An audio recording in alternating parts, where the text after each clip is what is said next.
Hey everybody, Roman versus with the Squashfest podcast and my co-host. The unofficial member of Solo Sikoa's MFTs, the boy Harm. I can't with you. If he can have a bunch of non-family members in his family tree, I can unofficially put myself inside of there. I'm not mad at it. You just need an MFT shirt. I ain't supporting them. They gotta mail me one. Yo. Alright, so today we're going over SmackDown. Ooh, okay. It was not a bad show. It's just nothing of consequence felt like it happened on that show last night. Mm-hmm. Drew cut a promo. We're getting Drew's and Cody. Sami Zayn got transferred from one show to another. We got a 6-man tag, and we got the Wyatts just creepily just standing around everywhere, sprinkled throughout the show. All right, so we'll start this. The show starts with Solo Sikoa and the MFTs coming out to the ring, and Solo's cutting a promo saying how they run SmackDown, the MFTs, and how everyone who gets in their way, they stomp them out.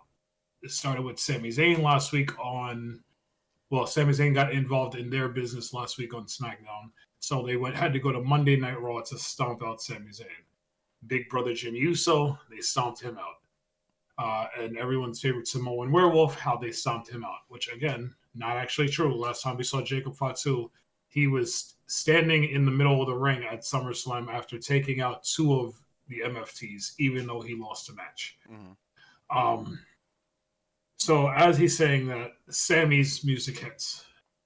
And Sami gets into the ring, and again, in his $3 Walmart polo, I don't know who dresses this man, but it's just... Sami is so good in the ring and decent enough on the mic that everyone tends to love Sami Zayn. Yes. But this man, if there's to steal a phrase from our kids' generation, this man has zero riz with the gear. Zero drip, nothing. Like, I don't understand why they think this is the way he needs to look. That's just whatever. Especially when he starts dancing. When he starts dancing, I love it. It's such personality driven and such awesomeness. But when he's outside of the ring, he looks terrible. It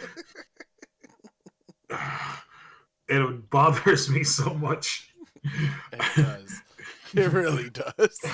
This is not the first time you've mentioned No. So Sami gets into the ring, and Sami says Monday should have been one of the best nights of his career, because if he would have beaten Rusev, it might have been him fighting at Clash in Paris for the World Heavyweight Championship, and not, he might have been in that Fatal 4-Way match.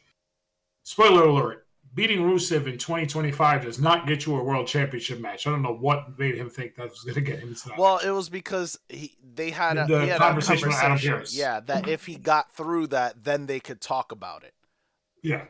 But he took it as, if I do this, I'm definitively getting a match, which was not what he said. No, absolutely not.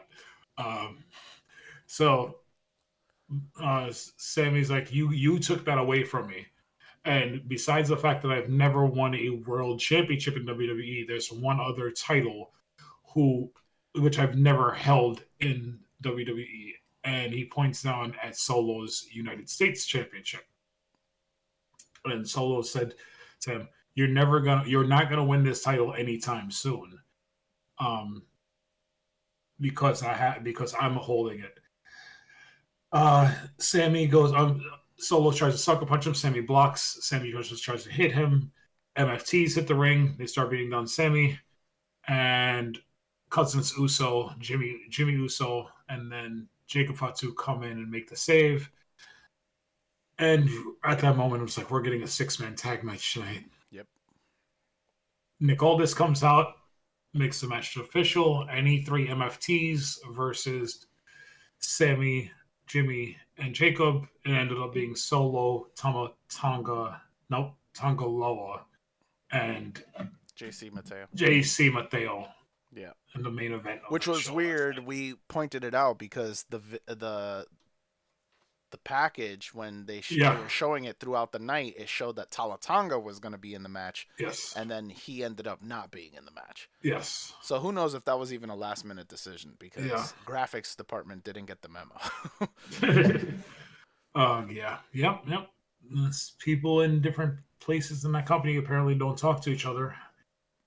As if you watch the Carrying Cross. Carrying Cross. Oh, yeah, exactly what I was referencing. Yep. He's like, yep, everybody doesn't talk to each other. And then it fell through the cracks, and people were pissed off at me because I was working and they thought I was angry.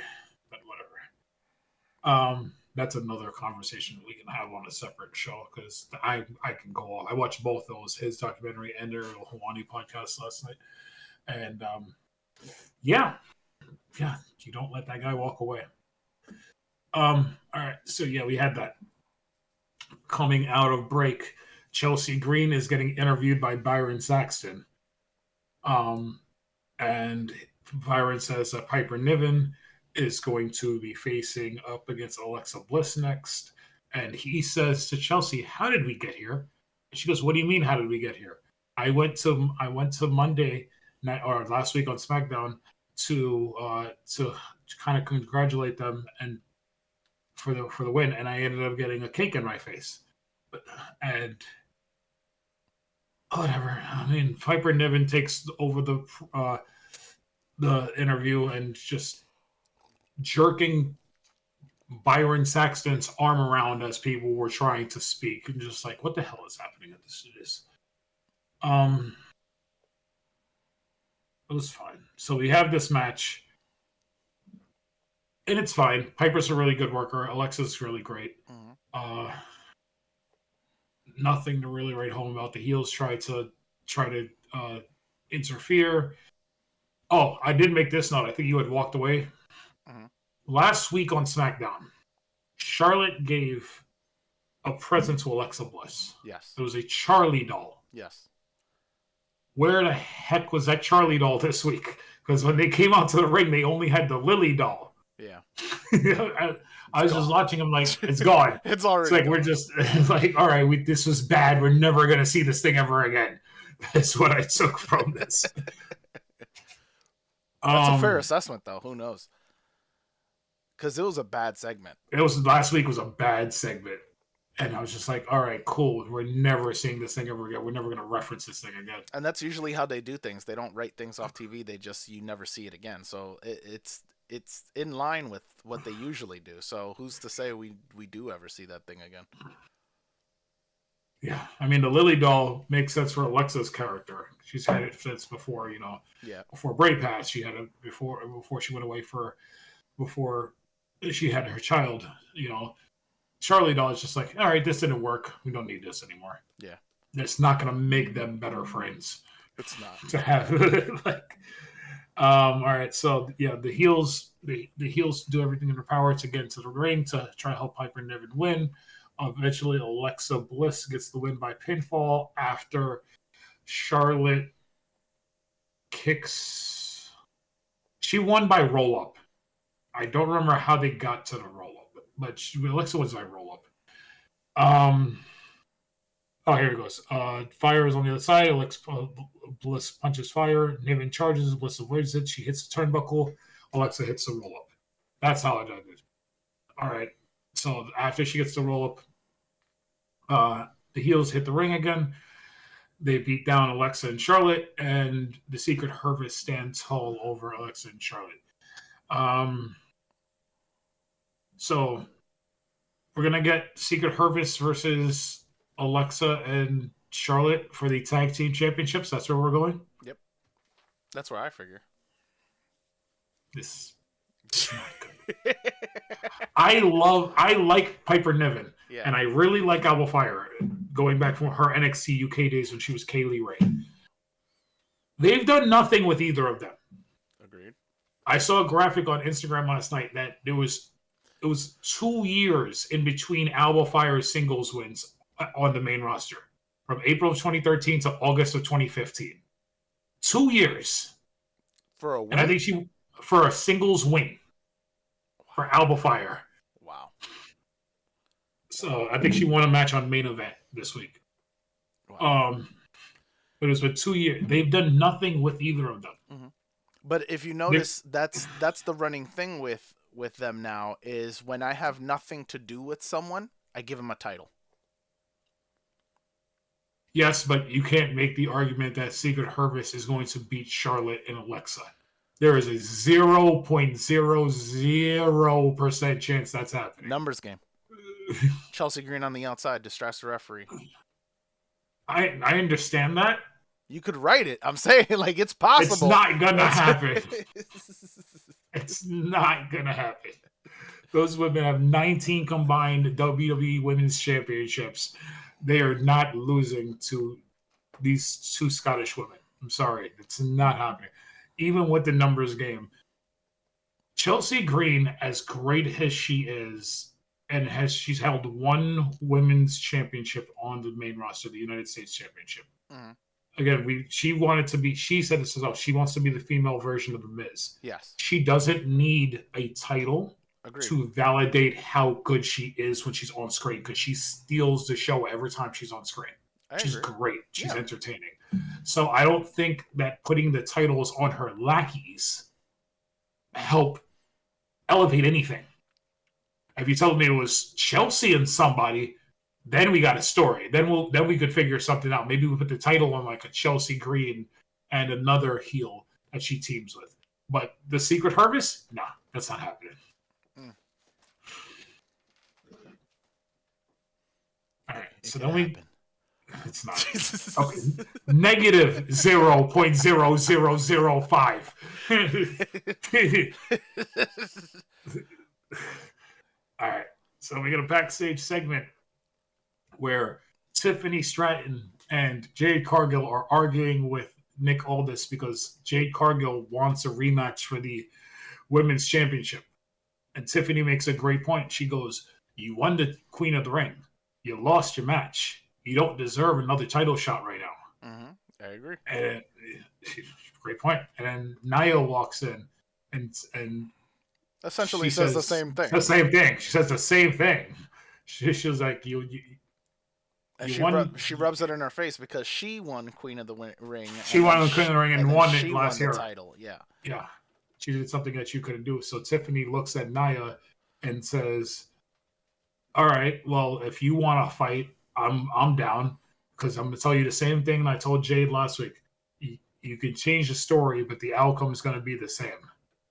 And she walks away, and Nick Aldis just looks at Jade, and he just shrugs his shoulders. Again, we talked about this last week.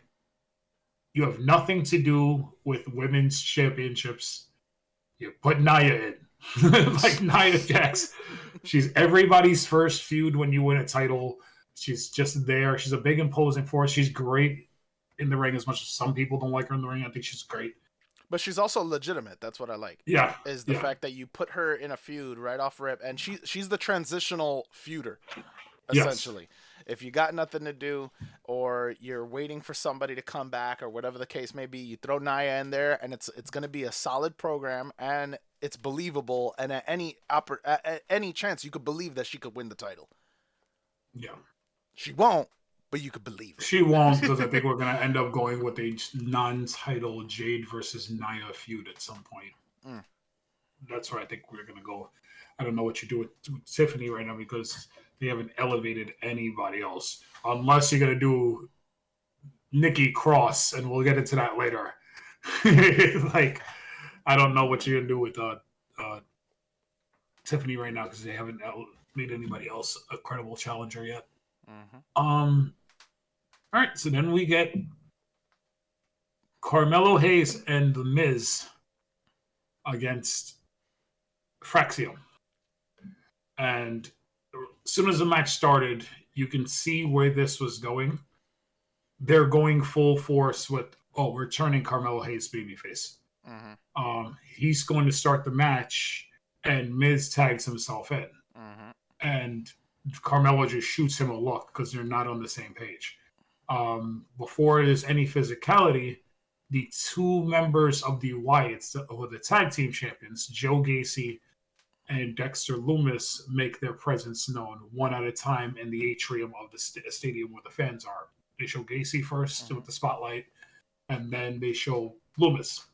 And I think it was Barrett who made the point of Miz having the history with the Wyatts when they kidnapped him a few months back. Yeah. So Miz was selling the fear. Then we have this match. It was a fun match, really fast paced. You know, anytime you get Fraxium in the ring, those guys are just gonna go balls to the walls on Red Bull. They're just running everywhere. Towards the end, I'm surprised at the finish of this match. I know it's for the storyline purposes, but towards the end of this match, Miz and Miller are getting control. Mello and Nathan Frazier are on the top rope. It looks like Nathan Frazier setting up for a Spanish fly.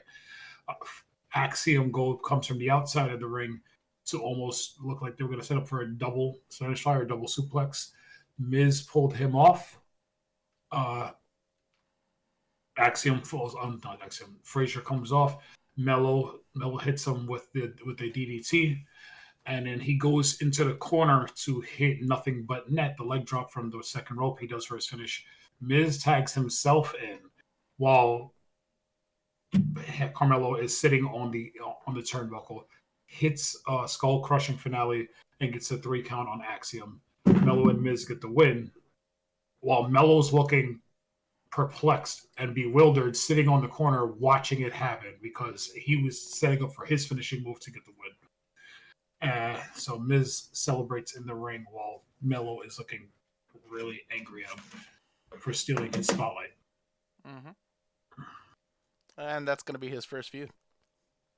Yeah, I'm gonna assume that at some point Miz is gonna get fed up with them winning, and Mello continuously going to Aldis and asking for a United States Championship match, and then turn on him. That's what I think is going to go, because later in the show, Aldis was talking to Motor City Machine Guns, and Carmelo interrupted them.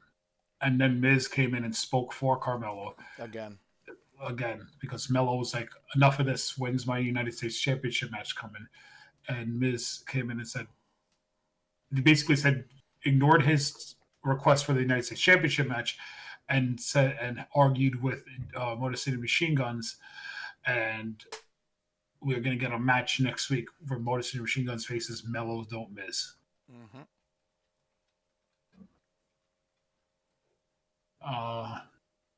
So that's when, after the break, we get Tiffany Stratton walking backstage. She's interrupted by Kiana James. Kiana James is trying to recruit Tiffany Stratton. She's trying to recruit everybody, and so far nobody's taken her up on the offer except for Julia. Yeah, because they haven't, since she's taken on Julia as a client, they've had one match against Zelina Vega that she's won. Like, if you want to recruit other people, give me proof of concept that you're doing something for somebody. She's talking to Tiffany, and she's like, Tiffany, picture this. She spins Tiffany. She goes, a line of Tiffany Stratton merchandise, a custom pink WWE Women's Championship belt. And Tiffany takes her card and looks at it. She goes, if I'm already the champion, why do I need you? All the while they're talking in the silhouette, so they're in front of the truck, and in the truck silhouette, like in the corner where the black matting is, you see the reflection of Nikki Cross just watching them and hovering around somewhere, but you don't actually see Nikki Cross anyway. It's just her reflection, which was a really cool little. If you're not paying attention, it was really easy to miss. But it was a really cool camera shot that they did there. Well, since you already went over the Mellow Miz segment in the back, that's when we saw Uncle Howdy in the back too. Oh, that's when we saw it. Yes, that's when we saw him. Yeah, If you were Uncle looking Howie in, when he was. if you were looking over Motor Machine Gun's shoulders, then Yeah, you would Uncle see Howie's him. watching. You would see him in the back. Yeah. So they were just Uh, sprinkled all over the show. yeah, because later and very, very subtly, when they, in the other segment, I caught it and I rewinded it to watch you guys. Very subtly, during the backstage segment of, I want to say it was the Street Profits backstage segment when they were talking to Solo and as soon as the MFTs walk in, Eric Rowan just walks in behind them all the way down the thing, and you can only see him for a split second, Yep. and then they transition the camera to to the main what they're trying to make you show was Street Profits and MFTs talking, all while Tala Tonga keeps looking back because he saw Rowan, but then he was like confused because then Rowan was gone, and then after they all walk away, Rowan walks back out to show you what Tala Tonga was looking at. Mm-hmm. So yes, Hit him with the the hammer. Wyatts him with the hammer, with the Bludgeon Brothers hammer, and his whole Peter Rabbit gimmick. But yeah, no, the Wyatts were all over this show, and it's fine. Maybe the fact that they're at least cognizant and paying attention to the entire show gives me a little bit of hope that they're going to start branching them out to being more not more maniacal, more aggressive, as opposed to just being a group of people who have tag team championships, because they're looking at everybody. Mm-hmm. And if they're looking at everybody, who knows when this group can strike? And if that's the way that they're going to go with it, then you can have they can be the main characters of SmackDown while not being in the main event scene, you know? Yeah. So that could be decent storytelling. But that's if they're going to do that, because again, we've discussed in the past, like, what is their motivation? And they've been getting it anarchy. wrong. It needs to be anarchy. No, that's what this. I understand what you're saying, but apparently Hunter don't understand what you're saying. All right. So after that, we get Drew McIntyre coming out, and he immediately says, Cody Rhodes. Where is Cody Rhodes? We don't even have a medical update for him. And this is why. And he points to the camera, to Sean, and they re-show the spot from last week where Cody took the Claymore through the bottom of the announce desk that Drew hit him with. And then he looks down at the announce table. He goes, Joe T, it's been a week. How do we not have a medical update on Cody Rhodes after a week? He goes, I don't know.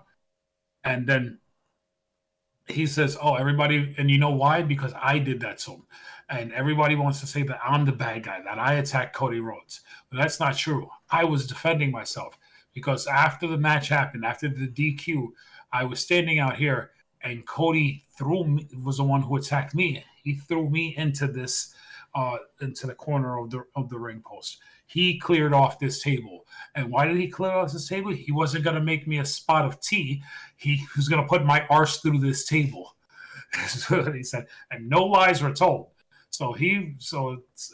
It's true, and the way he told it, Cody had this coming to him. But Cody, it was funny because I knew he was gonna spin it, and because that's what he does. That's what Drew does at these things. But every time Drew does it, he has a point. Yeah, like he don't even be lying. Like he's the one heel that isn't twisting the truth. It is the truth. That's the funny thing. He's like, I'm not the one that starts things, but I am the one to finish it. Yeah. And then he gets back into the ring, and he says, I'm not, I was going to be in trouble. Actually, I might be confusing the way the promo was, but either way, he talks about how Cody is the golden boy right now, but 5 years ago, that was me. I was on top of the world. I was the WWE champion. That was during the COVID era before Cody had come. But yeah, I was WWE champion, and now look at where I am. I'm nowhere. So yeah, he he's going to go in. I don't know if Drew is legitimate enough that I can see him taking the title off of Cody. Mm-hmm. But Cody just got that title back. Yeah, he's not losing it right now. He's not losing that title right now. Like, yeah, that's the one thing about Hunter in these long title reigns. It kind of makes the match underwhelming when you watch them sometimes, especially that title, because you've had 3 champions in the last 5 years for that championship, four like between Roman and Cody and Cena. So yeah.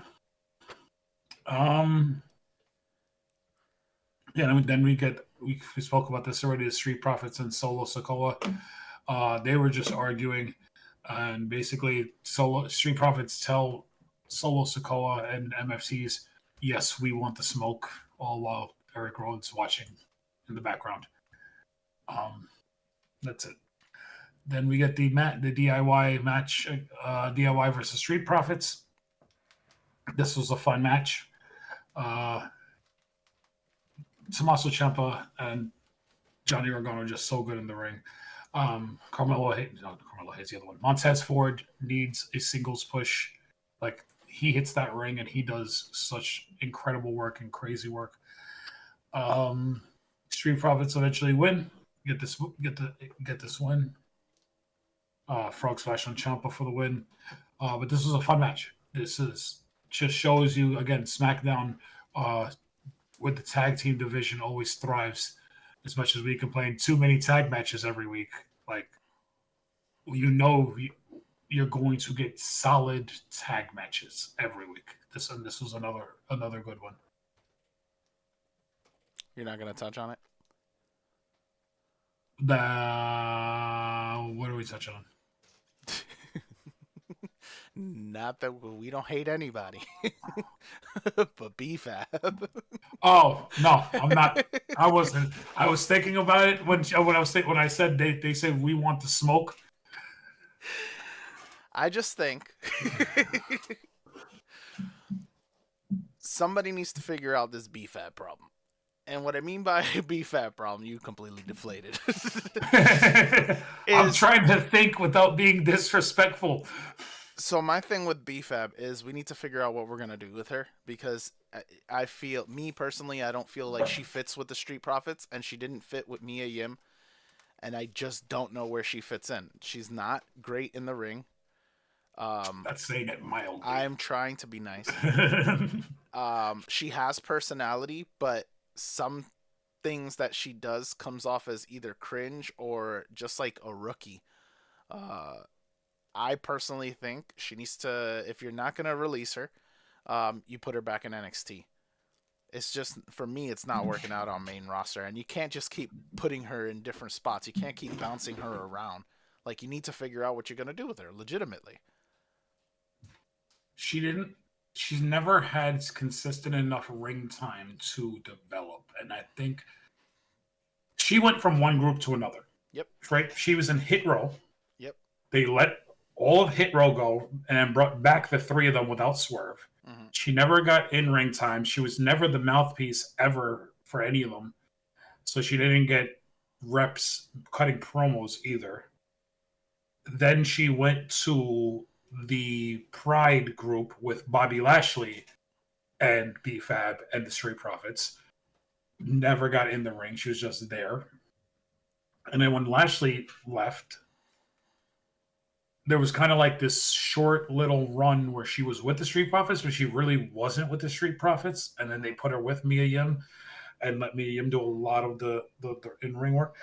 Everything comes off so bad. Like the spot where Candice LeRae is trying to take her out of the equation by throwing her shoulder into the ring steps. And BFAB didn't rotate and went head first into the ring steps.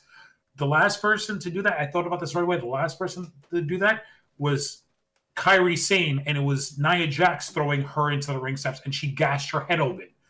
Like, that's why I was like, oh, she's gonna hurt herself. And then she tried to hit a pump kick on the other side on Candice, and she missed. Yes. Like, I agree with you. She needs to go to NXT if you're going to keep her on the roster. Because she needs a place where she can go every single day and work. And being on the road with WWE for SmackDown and for house shows isn't working. Yeah. But if they move her down to Orlando and drop her to NXT, she can at least be at the Performance Center every day at work. And you can have her on NXT with other people who are also trying to work to get her timing down. That's the only way you can keep her around. And she needs to be taking promo classes, because if you're not going to have her in ring, she can probably be somebody's manager. Yes. But that's what they do in the Performance Center. They give you promo classes. You literally sit there and you learn how to structure a promo. Like, there's so many reasons why she should be down there. Like I said last night, I think they should release her. But I was just joking around, since they released solid people to save money, but they're keeping other people around that doesn't need television time. Yeah. Between Truth and Cross, and like just those two off the top of my head. And then, I mean, I'm not the biggest Ashanti the Adonis fan, but he got cut this week too. Like, okay, you're saving money on these places with people who have personality and go in the ring, but you're not releasing the ones who aren't adding value to your television product. That's where I am. All right.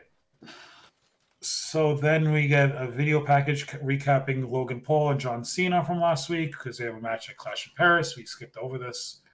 That's it. It's going to be a fine match. Cena's going to beat Logan Paul. Cena may not lose another match until his final match. I don't know who his final match will probably be against in December, but he probably won't lose another match. By then, Austin Theory will be back, and then we can get back on the...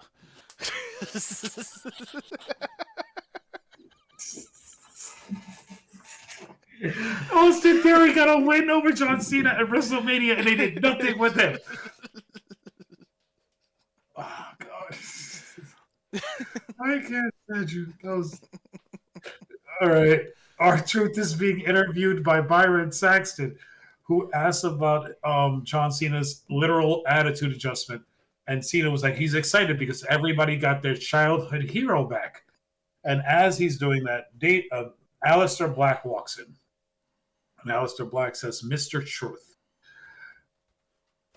I see that you're excited about your friend John Cena, but why are you not excited about helping your other friend, Damian Priest? And Truth gets in his face, and Aleister says, there he is. Hello, Mr. Killings. Almost like Aleister could see the switch of Truth's bipolarness. And it was just a really weird thing. WWE, it's so obnoxious sometimes. Once he said, hello, Mr. Killings, the switch of the hat from front to back to symbolize the two different personalities of R-Truth. And I'm just like, what is this? Like, who wrote this? It's like it's not Seven. What is the movie? It's Split. It's Split. It's like every single time you see James McAvoy on screen, he's wearing a different costume, and that's how you know which personality he's in. Yes. Like, that's exactly what it was. I'm just like, what is this? So, Truth, well, Killings says, don't tell me who I am. And Aleister says, all right, well, then I'll see you next week. So we're going to get Aleister Black versus R-Truth / Ron Killings next week. We'll see which character comes out. They should have, what I would do, have them switch up in the ring. I would also have two different entrance musics. So you know who's starting the match? Like, you could like, almost like when Mankind came in '96 to WWF the first time. He had an intro music, and he had an exit music. It was really interesting. So if you can do that for Truth, I think you could tell a really good story. Like, he's all happy and fun to start the match, and then if he switches up, you have a different music play when he leaves. I think it could be really interesting. Or something similar to what you did with Cena at SummerSlam, where he starts with the black font and it's transitioned to the color.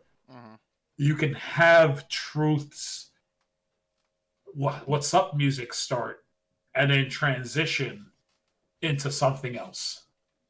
And that's how he makes his entrance. And it would be a really little subtle change to his character, which I think could be compelling as well, because they need to do something with him.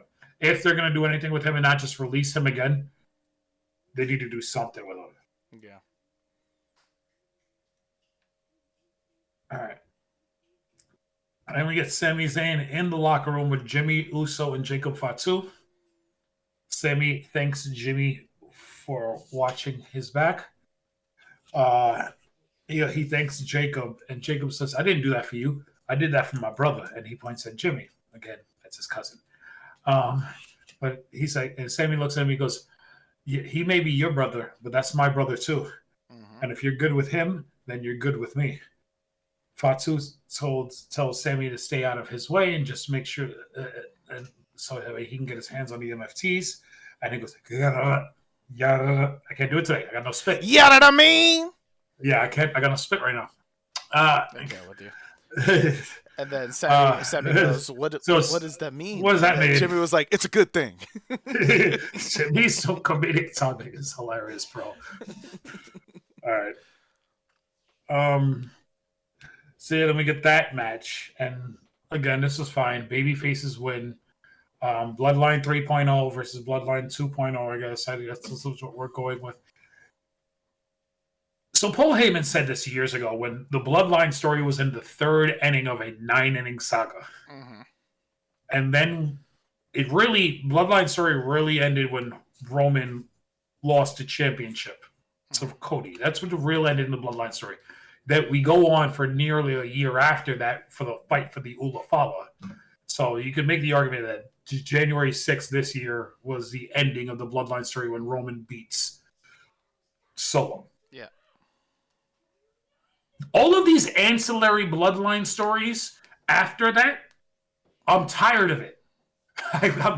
Because Solo keeps feuding with the same 4 people and bringing in, and I love all the guys who they brought into WWE because they've been great on the indies for a long time and they're good workers. But it's like, I've said this before, if you're Samoan, if you're Tongan, if you're some sort of Polynesian or that part of the world, if you want to go to WWE, just know you're going to be involved with Solo Sikoa at some point. And there's like another 6 cousins on the indie scene that all want to go to WWE. Like Zilla Fatu, Journey Fatu, like there's another 6 of them that want to show up.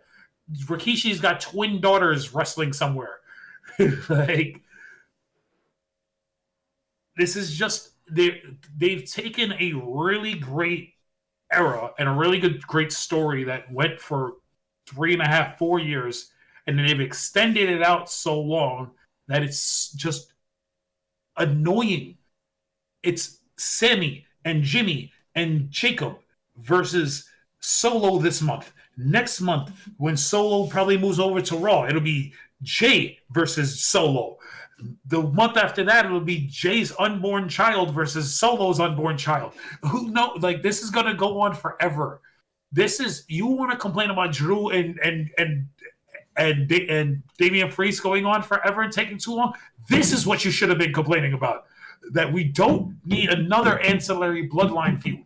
Because now we're going to get Sami Zayn versus Solo Sikoa for the United States Championship. And you know Jacob Fatu is going to be pissed about that because he wants the United States Championship back. And then we're going to get him and Sami, good guy versus good guy, fighting each other for the right to fight Solo Sikoa. Everything you said is completely accurate as hell. But I mean, what do you do? Because the reality is Solo has his group. That's your main faction for SmackDown. Who else are they supposed to beef with?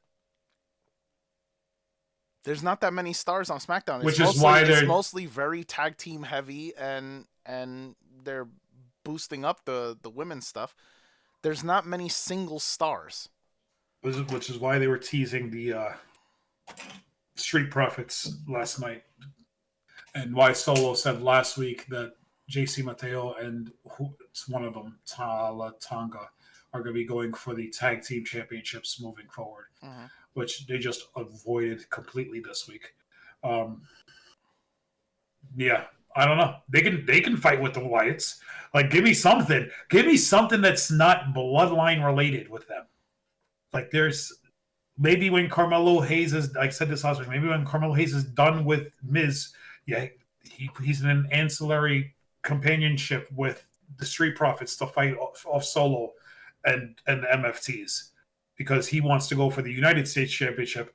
And if the MFTs somehow, some way get the tag team titles, then you could have like two different feuds happening at the that same are time. happening at the same time. But then the question is, what do you do with Jacob? Because Jacob outside of Solo has done nothing.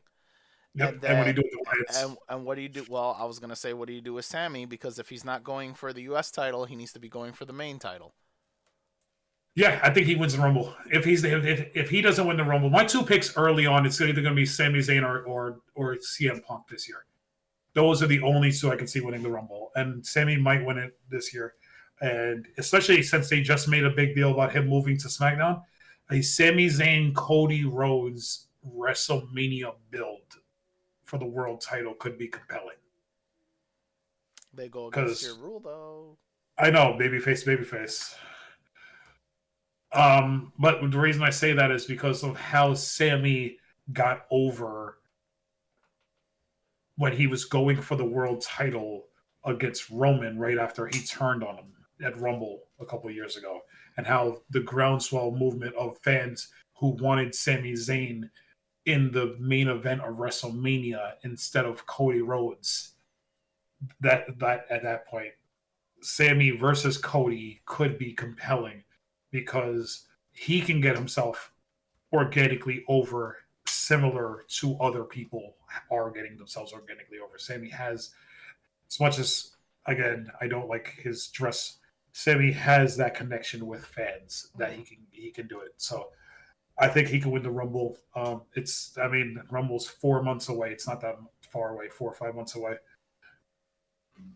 And yeah, especially since Rumble this year is in Saudi Arabia, and they love him over there.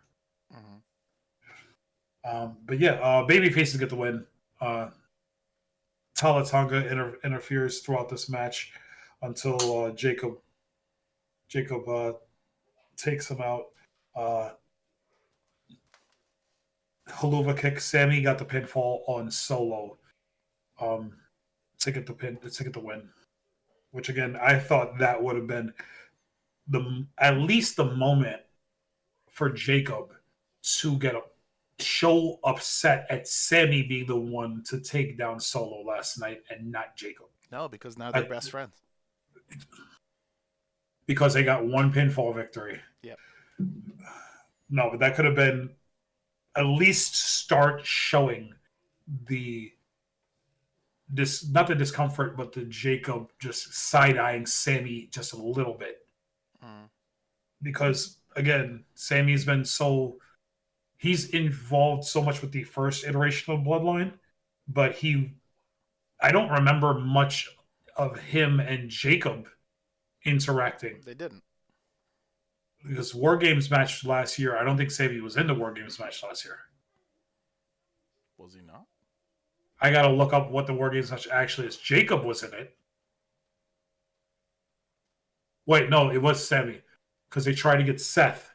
Yeah. They were trying to recruit Seth. Because Sammy kept saying no. Seth kept saying no. No, Sammy kept saying no. That's why they had to go get Seth. And then Seth said no. Sammy wouldn't join so the story for the War Games match last year was both sides were trying to recruit Sammy to their side. Yes. Eventually, Sammy joined Roman's side. Yes. Yeah. But both sides were also trying to recruit Seth, and Seth said there was no way he would ever join forces with Roman Reigns. Yeah. That's what I remember. But yeah, so that was like the only time they ever interacted. It was in that War Games match. Yeah. And now they're best friends. No, make no sense. SmackDown logic. We talk about this all the time. Yeah. I told you I want to put that on a shirt. I gotta put that on a shirt. And the other one that's going on a shirt, it's not canon. I hate you. I'm saying, I got these catchphrases, bro. They gotta go on shirts. I can't. All right. Well, that was SmackDown. That was SmackDown. We have 2 weeks till Clash in Paris. Mm-hmm. I don't. There's nothing on the show to write, like I said, to write home about. Again, it's just about whether or not the Wyatts are going to create anarchy on everybody. That was the through line. That's basically it. I mean, at the end of the day, you summarized it perfectly in the beginning when you were like, there was nothing of severe consequence. They last night was basically planting seeds for stuff in the future. That's basically all it was. Now we got two best friends, two new best friends. We got the Wyatt seeds. We got the seeds for, or I would say, I wouldn't even say seeds. I would say a draft of sorts for what's going to go happen with Tiffany Stratton and that title. It got really dark in here just now. Wow. Yeah, I don't know what's going on in the thumbnail. I have no idea. I'm trying to think about it right now. I have no clue. Just do the bloodline. Just do the bloodline. Just do the bloodline. Just Sammy and them. Unless you want to do Drew. I was thinking about doing Drew because that's the most. He had a really good promo. And then you can start it off like the first line could just be like, Drew isn't to blame or something like that. Like, it's not his fault. Like everyone loves Cody. Cody's the babyface, the golden boy, but at the same time, Cody does heelish things. He does as the babyface. It's like, God. Like even during his match with Cena, when he's hitting him with the turnbuckle, like not even the turnbuckle pad, he's hitting him with the entire turnbuckle. Yeah. Babyfaces don't do that. Mm-hmm. Yeah, that's it. Do you have anything you want to mention about last show? All right, cool. And I think that'll be so. That's pretty much gonna end it for us. As always, we like to thank you guys for tuning in, listening to us, commenting, subscribing, all that stuff. As you can see on this side, on my left. We can't see anything on your left. They can. Oh, I see. Oh. On my left, you can see we're on Spotify, TikTok, iHeartRadio, and that's YouTube. true. Yes. I can't with you. Because I can't see the actual That's thing. why I said you can't see it. I can't with you. But yeah, definitely hit us up there. Make sure you like, comment, subscribe, and all that fancy stuff. And we appreciate you guys, and we'll catch you on the next one. Peace.